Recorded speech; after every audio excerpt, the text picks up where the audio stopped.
सरकार जनता के लिए होती है, जनता सरकार के लिए नहीं होती है। और जनता के हर एक सवाल का जवाब देना सरकार की जिम्मेदारी। आज जैसे हम यहाँ सवाल पूछ रहे हैं बार बार कि भाई अपराधी गिरफ्तार कब होंगे, किससे पूछ रहे हैं? हम सरकार से तो सवाल पूछ रहे हैं ना, उसी से तो पूछ रहे हैं। इसमें ताकत है आपके मेरे पास, कहाँ ताकत है पुलिस के हम गिरफ्तार करवाओ? अगर हम पे होती तो बताओ वो चैन से घर में सो जाता क्या? बताओ, आप खुद ही सोचो। तो ताकत तो जिनके हाथ में, सवाल उनसे भी पूछना पड़ेगा। और आज भी सच है, सत्ता से सवाल पूछना चाहिए।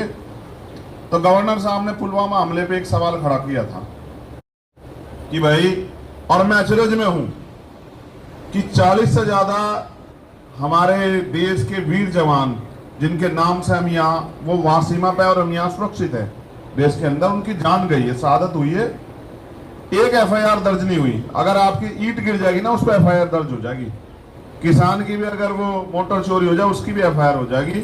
मजदूर का अगर हथियार गायब हो जाए, उस पर भी एफआईआर हो जाएगी। लेकिन आप देखो, पुलवामा हमले पे 40 जवान शहीद हुए, एक एफआईआर नहीं। मैं तो देख के चौंक गया हूं। आज सरकार जांच ही नहीं कराना चाहती। गवर्नर साहब ने सवाल खड़े तो कीमत ये चुकानी पड़ रही है कि उनके 10 लोग, करीबी लोग, जैसे मेरे साथ मेरी बाजू के रूप में ये पुष्पेंद्र भाई, सतपाल चौधरी जी, अमित कसाना जी, ये जो मेरी बाजू, जैन साहब, हिमांशु भाई, ये जो हमारे बिल्कुल करीबी लोग हैं, 10 लोगों का सीबीआई का छापा पड़ा। और आप भरोसा करोगे, जिनके यहाँ सीबीआई का छापा पड़ा, उनकी पैंट देखकर लगता है कि उन्होंने, वो पैंट भी जो है 10 साल पुरानी होगी। मतलब सरकार जितना गिर सकती है, उससे ज्यादा मैं तो ये देखना चाहता हूँ, ये सरकार कहां तक गिर सकती है। तो छापा मार के उनके फोन जब्त करके लेके हम गए थे गवर्नर साहब के पास में, उनको कहने के लिए कि आप हमारे बड़े हो, आप अकेले मत समझना, आपकी तरफ उंगली उठेगी, सरकार की ईंट से ईंट बजा देंगे, याद रखें सरकार। ये तो हमारी बैंड भाई इसको लीड कर रहे हैं, हमारे पहलवान जी जो खिलाड़ी हैं, उनकी वजह से हम, क्योंकि एक इस धरने का एक अनुशासन है, एक नियम है, हमारा काम इसको बैक सपोर्ट करना है, तो इसलिए हम इसकी सारी बात मानते हैं। लेकिन अगर सरकार को गलत फहमी और वो हमारी पगड़ी से खेलने का प्रयास करेगी हमारे सम्मान से, तो फिर ऐसा इलाज ये करेंगे कि सारी जिंदगी याद रहेगा, फिर कोई भूलने का नहीं कभी भी। तो गवर्नर साहब हमारे सिर माथे हैं, हमारे बड़े हैं। अगर ये लगता हो, देखो पूर्व विधायक में भी सुरक्षा होगी और गवर्नर साहब पर कुछ भी नहीं है। कल कोई भी जाकर उन पर हमला कर सके। सरकार ये चाह रही गवर्नर साहब कल के मरते आज मर जा। गवर्नर साहब नहीं मरने के, लेकिन अन्याय करने वाली और हमारे बहादुर सिपाहियों की हत्यारी सरकार जरूर खत्म होगी, ये बात याद रखना आप लोग। तो अभी हम उस बात को भी और बड़े पैमाने पर करें, क्योंकि उनकी सुरक्षा बहुत जरूरी है। वो बड़े जिम्मेदार आदमी हैं। जो आदमी अपने पद प्रतिष्ठा की परवाह न करे, उस देश के लिए जिए, तो उसकी रक्षा सुरक्षा करना हम सब लोगों की जिम्मेदारी है। इसलिए ये बात मैंने आपको इसलिए बताई। मुझे तो केरल भवन से इन्होंने रुकवा दिया। चिंता मत करो, हम ताकत अर्जित करें, केरल भवन परमानेंट के लिए खुलवा देंगे, आप चिंता मत करो। मगर गवर्नर साहब के लिए मैं आप चिंता जाहिर कर रहा हूं, आप सब लोगों को भी संदेश इसलिए दे रहा हूं कि उनके साथ कोई भी हादसा घट सकता है। सरकार के लोग यहाँ खड़े हैं, एडमिनिस्ट्रेशन के लोग, पुलिस के लोग यहाँ हैं, मीडिया के लोग यहाँ हैं। गवर्नर साहब देश की धरोहर हैं।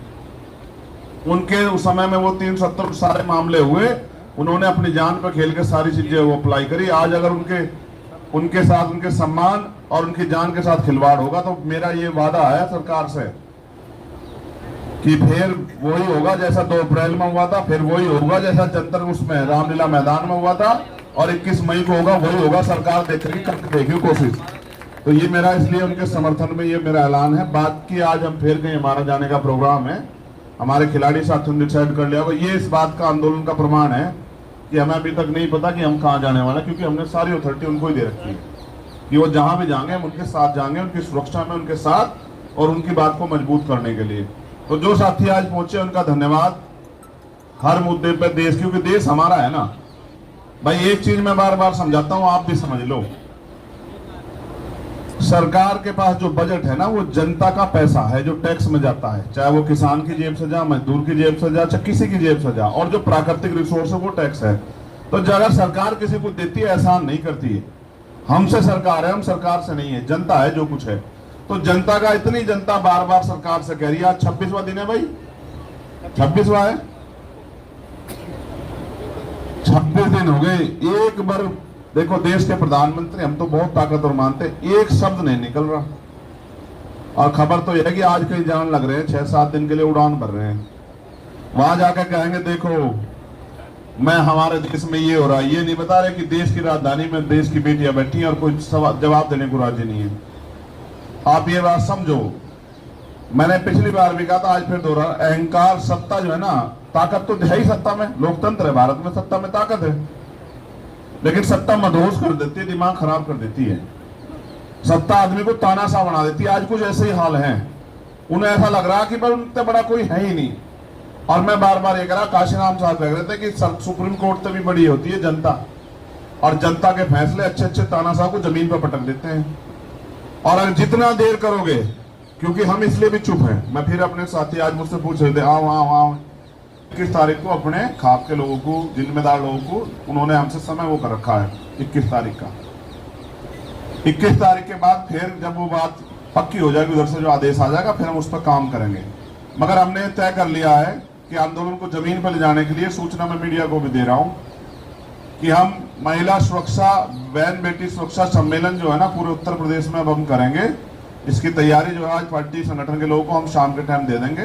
हर जिले, हर मंडल में हम लोग पहले फेज में करेंगे, क्योंकि हम बताएंगे कि देश की राजधानी में क्या चल रहा है। कई बार ऐसा हो रहा है, कुछ मीडिया के लोग तो हैं जिनके रीढ़ की हड्डी है, कुछ मीडिया के लोग तो ऐसे हैं वो बताने को राजी नहीं क्या हो रहा है। 10-20 मिनट की बात हो जाए, टीवी खोल लो, देश के प्रधानमंत्री जी, हम भी उनको ही देख रहे हैं कि वो कुछ बोल रहे हैं, वो बोल नहीं रहे हैं।